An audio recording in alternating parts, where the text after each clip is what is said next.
One piece के latest chapter ने community में आग लगा दी, जिसके बारे में अभी सब लोग बात कर रहे हैं। मैंने भी ऑलरेडी वीडियो बना के रखा है, but there are some things जिसके बारे में आई थिंक हमको बात करना चाहिए, जो रिव्यू के टाइम मैंने किया नहीं। फर्स्ट ऑफ ऑल हमको पता है latest chapter was fully focused on Xebec. Xebec flower chamber तक गया, अपने आप को डेवी जोन्स का डिसाइपल बोला, एक एडमिरल को मार दिया, किंग हरल्ड के साथ उसने हाकी क्लैश किया, वर्ल्ड गवर्नमेंट का शिप डिस्ट्रॉय कर दिया और सेलेस्टियल ट्रिब्यूट को चोरी कर लिया। उसने जस्टिस गेट को तोड़ दिया और डेवी एक फाइट में पार्टिसिपेट करके Whitebeard, Chiki, Don Marlon, Stussy and Ochuko जैसे पायरेट को अपने क्रू में रिक्रूट किया। और ज़ेबेक को हमारे सामने ऐसे इंट्रोड्यूस कर रहा है जो देख के हमारे अंदर एक रियल पायरेट वाली फीलिंग आती है, जिसके अंदर कोई मर्सी नहीं है, ब्रूटल है एंड ऑरा की तो कोई कमी नहीं है। और ऊपर से ज़ेबेक उन लोगों में से आता है जिन लोगों ने इमो को डायरेक्टली देख के रखा है। इससे पहले कोबरा ने इमो को देखा है, साबो को इमो के एग्जिस्टेंस के बारे में पता है, डोफ्लामिंगो को सब कुछ पता है, एंड वापल को भी उसके बारे में पता है। एंड नाउ इन सब के साथ ज़ेबेक का नाम ऐड हो जाता है। In fact Xebec was the first one जिसने इमो को देखा, बात किया और वन करके वो दोबारा यहाँ पर वापस आने वाला है। अब ज़ेबेक का ये लाइन कि वो यहाँ पर वापस आएगा, ये सुन के बहुत सारे लोग कंफ्यूज है। भाई कंफ्यूज होने वाली बात नहीं है ना, ये बहुत ज्यादा क्रिस्टल क्लियर है। ज़ेबेक ने इमो को ऐसा क्यों बोला? Reason is simple bro, Xebec was talking about Imu's throne.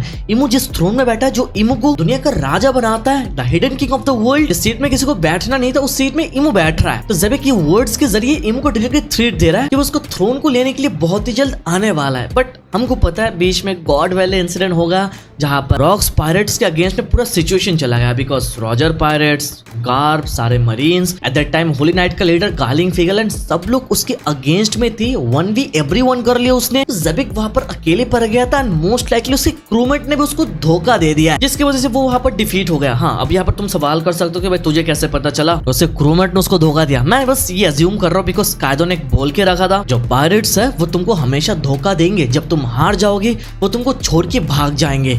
तो कायदो भी रॉक्स के साथ था, उसके साथ गॉड वैले में गया। तो कायदो के वर्ड्स से पता चलता है रॉक्स के क्रू ने शायद उसको धोखा दिया था। और ऊपर से हरल ने जब शिकी को बोला यार तुम लोग उसको फॉलो क्यों कर रहे हो, ज़ेबेक की बात कर रहा था, बट शिकी ने क्या बोला, हम उसको फॉलो कर रहे हैं, उस गधे को नेवर, हम बस अपनी तरह काम करते हैं, अगर ये मर भी जाए तो हमको घंटा फर्क नहीं पड़ता है। तो ये छोटे मोटे चीजें हैं, सिनेरियो, इस सबको हम लोग एक करें तो हमारे सामने रिजल्ट कुछ ऐसा ही आता है। Maybe Xebec was betrayed plus वो फंस चुका था बिकॉज उसके अगेंस्ट में पूरा सिचुएशन चला गया था, सब लोग उसके अगेंस्ट में थे। But it doesn't change the fact that at the time Xebec was the strongest pirate exist. इस चैप्टर के अंदर हमारे सामने डेवी जोन्स आया। ज़ेबेक डेवी जोन्स का वर्शिपर है, उसका फैन है, इमो को बता उसका डिसाइपल है। और वन पीस एनिमे के अंदर डेवी जोन्स कैरेक्टर के बारे में ऑलरेडी हमको बता के रखा है। रॉबिन के थ्रू डेवी जोन्स को एक डीमन ने कर्स किया, वो डीप सी फ्लोर में रहता है, जितने सारे चीज समंदर में डूब जाता है सारी के सारी चीजों को डेवी जोन्स लॉक कर लेता है, लाइक अपने पास रख देता है। और तुम्हें जिन लोगों को पता नहीं मैं बता दूं, जो हाचिनोजो आइलैंड है वो रियल लाइफ आइलैंड से उठाया गया, जिसका नाम है पायरेट हेवेंस। और ये पायरेट हेवेंस आइलैंड को डेवी जोन्स ने क्रिएट किया था रियल लाइफ में। Yes, you heard it right. This is the same guy जो इस चैप्टर में मेंशन्ड है ब्रो। और चैप्टर में ऑलरेडी हमको बताया गया इस आइलैंड के अंदर गोल्ड डिपॉजिट है।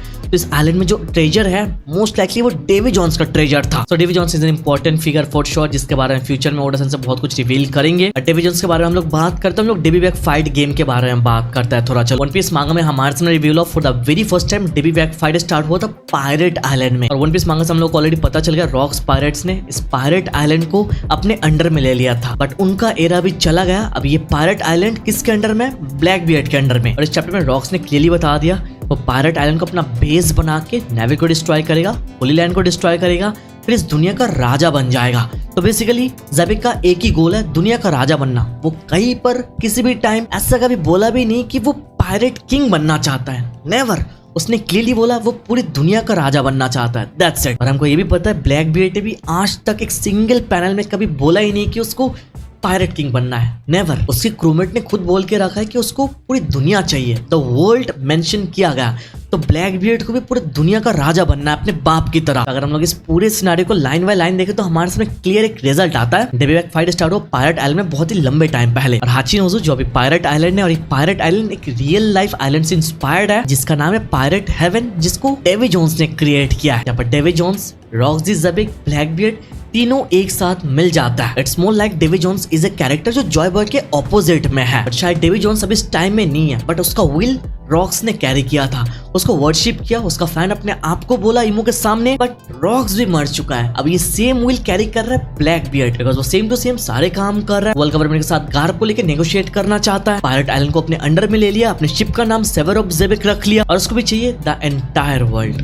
और उसका पोस्टर ऑलरेडी इमू के पास है, तो उसको वर्ल्ड का राजा बनने के लिए इमू को गिराना पड़ेगा। और जेबेक ने बोल के रखा है वो दोबारा वापस आएगा।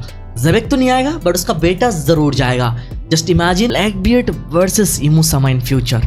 चांसेस बहुत ज्यादा है, बाप जो काम नहीं कर पाया बेटा वो काम करना चाहेगा। आफ्टर ऑल ब्लैक बियर्ड ने खुद बोला एक बंदे का सपना कभी मरता नहीं है ब्रो। यहाँ पर एक सीन जो हम कंसीडर कर सकते हैं, like Joy Boy and Davy Jones, may be they were siblings, may be they both were pirates but on different sides. Character like Rocks Xebec and Blackbeard जो D clan का members है वो लोग Davy Jones को follow कर रहा है, but on the other side characters like Roger, Luffy जो डी क्लैन के मेंबर्स है वो लोग जॉय बॉय के विल को फॉलो कर रहा है। सेम क्लैन के बंदे बट दो डिफरेंट स्टोरीज, दो डिफरेंट साइड्स। और मुझे कहीं ना कहीं लगता है रॉक्स के साथ बगी का कुछ कनेक्शन हो सकता है, बिकॉज मुझे सिमिलरिटी बहुत ही ज्यादा दिखता है। और ऊपर से अगर उनका बाउंटी पोस्टर तुम लोग देख लो भाई, दोनों का bounty poster same to same है ब्रो।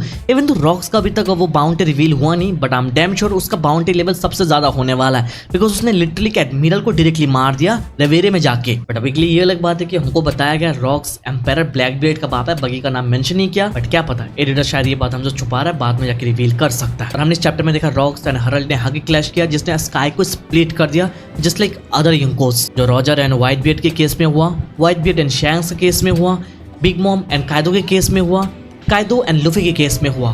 तो अगर ये सिनेरियो हम लोग देखें तो यहाँ से क्या हम लोग इजिली बोल सकते हैं ना कि किंग हरल्ड एक योंको लेवल बंदा है, और श्योर कोई डाउट होना नहीं चाहिए ब्रो। यहाँ पर हम लोग जैसे रॉक्स को कॉन्क्यूरर हाकी के साथ देख रहा है, ये चीज कंफर्म कर देता है। ब्लैक बियर्ड के पास भी कॉन्क्यूरर हाकी है, बट अभी तक डायरेक्टली हमारे सामने कंफर्मेशन मिला नहीं, बट इतना ऑब्वियस है बाप के पास है तो बेटे के पास भी होने ही वाला है। लाइक फादर लाइक सन, मेरे से कंफर्मेशन ले लो भाई। और इस चैप्टर में हमको बताया गया रॉक्स जेबेक अपने सोर्ड को काटने के लिए यूज नहीं करता है, उसके साथ वो ब्रूट फोर्स से अटैक करता है, जिससे आसपास के सारे चीजें उड़ जाता है ब्रो। तो this scenario just feels like shanks and Roger, उनके पास भी सोर्ड्स है, बट वो अपने सोर्ड्स को ब्रूट फोर्स से यूज करता है। और इस चैप्टर में रॉक्स अपने सोर्ड को हैमर की तरह यूज किया, और यहाँ पर मेंशन किया भी गया हैमर जैसा वो यूज करता है। एंड रॉक्स को फॉलो कौन करता है? लोकी उसका आइडल मानता है, उसे क्रू को ज्वाइन करना चाह लिया नहीं वो अलग बात है, बट स्टिल लोकी के पास भी अपने एक वेपन है, वो सोर्ड नहीं है बट एक हैमर है, जिससे वो रॉक्स की तरह स्ट्राइक करता है।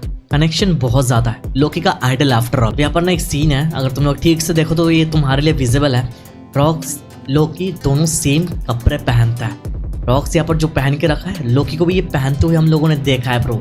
Like idol for a reason bro. Loki यहाँ पर रॉक्स से इतना ही ज्यादा इंस्पायर्ड हुआ कि वो डेस्परेटली रॉक्स जैसा बनना चाहा ब्रो। यहाँ से हमको पता चलता है लोकी जब न्यू वर्ल्ड में गया था तो रॉक्स के फुटस्टेप को फॉलो किया और कुछ ऐसा कारनामा किया जिससे उसके सर पे एक बाउंटी तो लगा, बट बाउंटी से पहले लिखा गया स्पेशल बाउंटी। आई होप तुमको याद है। तो मैं बस सोच रहा हूँ वो बाहर जाके रॉक्स को फॉलो करके ऐसा क्या काम किया कि उसके सर पे स्पेशल बाउंटी लग गया ब्रो। अभी लेटेस्ट चैप्टर में रॉक्स एक स्पोर्ट्समैन है, ये रिवील होने के बाद बहुत सारे लोग रॉक्स को मिहॉक के साथ कंपेयर कर रहा है। हाँ, यहाँ पर सेम वर्ड यूज किया गया रॉक्स एंड मिहॉक के लिए, बट दोनों का फाइटिंग स्टाइल डिफरेंट है। रॉक्स का सोर्ड ब्लैक नहीं है, वो चीजों को काटता नहीं, ब्रूट फोर्स से खत्म करता है। और मिहॉक की तरह रॉक्स ने पिनेकल ऑफ स्वॉर्डमैन तक पहुंचा ही नहीं ब्रो। इसके बारे में बताया गया था pinnacle of swordsmanship is the power जिसको यूज करके तुम जिसको प्रोटेक्ट करना चाहो प्रोटेक्ट कर सकते हो, और जिसको काटना चाहो तुम उस चीज को काट सकते हो। Blade that injures all that it touches isn't really a sword. तो मिहॉक एक्चुअली में इस लेवल पर पहुंच चुका है, but rocks pinnacle of swordsmanship तक पहुंचा नहीं, बिकॉज उसका स्वॉर्ड काटता नहीं है। उसका स्वॉर्ड एक हैमर, एक कैनन बॉल की तरह काम करता है, जो चैप्टर में मेंशन्ड है। तो दोनों कैरेक्टर्स को कंपेयर मत करो। ऊपर से जेबेक जब दुनिया में रूल किया तब बस मिहॉक 5 साल का था और शैंक्स 1 साल का था भाई। एवर कंपैरिजन वाली बात आती ही नहीं ना भाई। और हाँ, वन मोर थिंग जो चैप्टर में मैं मेंशन करना भूल गया, हम लोगों ने इमू के साथ एक सर्वेंट को देखा। हाँ, उसको हम लोगों ने क्लियरली विजिबल होते हुए देखा। शी इज गान को, बट उसकी यहाँ पर लॉन्ग हेयर है। अभी तो करंट टाइमलाइन में शॉर्ट हेयर है, पता नहीं हेयर का क्या हुआ, हेयर फॉल और समथिंग। पर उसकी दोनों आंखें अलग अलग सेम टू सेम अभी के जैसा ही है। Emu exist from a long time, इस चैम्बर में ही है, बट गानको की उम्र इतनी नहीं है, बिकॉज ब्रूक के साथ गानको का फ्लैशबैक हमने देख के रखा है। तो इतना कंफर्म्ड है गानको से पहले यहाँ पर कोई और थी जो इमू को डायरेक्टली सर्व करती थी, बट टाइम टू टाइम लोग की उम्र बढ़ती है, वो मरते हैं, बट इमू तो भाई इमॉर्टल है। तो एट दैट टाइम गानको उसको सर्व करती थी, बट नॉट नाउ बिकॉज गानको की अभी शॉर्ट हेयर है ब्रो। और जो ए ग्रेड में हम लोगों ने इमू को देखा था वहां पर सर्वेंट का लॉन्ग हेयर है ब्रो, तो वो गानको बिल्कुल भी नहीं थी बिकॉज गानको इज होली नाइट। तो एक होली नाइट एक डायरेक्ट सर्वेंट दोनों में डिफरेंस है bro. In my opinion servant का रोल चेंज होता हुआ जाता है। एक टाइम में गानको थी, अभी कोई और है, इससे पहले कोई और थी। और मैंने एक चीज तो नोटिस कर ही लिया, ओडा सेंसेई सारे लोर्स को यहाँ पर एल्वफ में कनेक्ट करने की कोशिश कर रहा है। जैसे डेवी बैक फाइट जो लॉन्ग रिंग लॉन्ग लैंड में हुआ, अब वो यहाँ पर आके कनेक्ट हो रहा है। डेवी जोन्स का सिनारियो जो 800 चैप्टर्स पहले हमारे समय इंट्रोड्यूस हुआ था वो अभी यहाँ पर कनेक्ट कर रहा है। जायंट्स एंड लूज और नोट वो एक्सप्लोरर जिसको for the very first time little garden में देखा वो अभी यहाँ पर एल्वफ में आके कनेक्ट हो रहा है। एंड गलीला कंपनी जिसको for the very first time हम लोगों ने वाटर 7 को देखा, एंड एडम ट्री जिसका नाम for the very first time water 7 में सुना, वो यहाँ पर एल्वफ में आके कनेक्ट हो रहा है। बिकॉज गलीला कंपनी के बारे में हमको पता चला जिन लोगों को वर्ल्ड गवर्नमेंट वालों ने कैप्चर करके रखा है, जो अभी फिलहाल पंख हजार में फ्रीज है। और इसके साथ रॉक्स लिन कायदो जो गॉड वैली में थे वो यहाँ पर एल्वफ में आके सब कुछ रिवील हो रहा है। शैंक्स उसका फ्लैशबैक एल्वफ में आके सब कुछ कनेक्ट होने वाला है। Basically Oda is connecting every single thing in Elbaf. Elbaf gonna be the biggest arc. चलो चैप्टर रिलेटेड कुछ इंपॉर्टेंट डिस्कशन करना था, मैंने कर लिया। बाकी तुम्हारे मन में कोई सवाल जवाब है तो कमेंट बता सकते हो, ओपिनियन भी दे सकते हो। वीडियो तक देख रहे हो तो लाइक कर दो, चैनल पर नए हो तो सब्सक्राइब कर दो। वन पीस फैंस के लिए सेपरेट चैनल है, तभी सब्सक्राइब करना अगर तुम वन पीस फैन हो तो, बिकॉज कोई और एनिमे फैंस हमको इस चैनल में नहीं चाहिए भाई। चलो thank you so much for watching this video, तो मिलता है नेक्स्ट वीडियो में।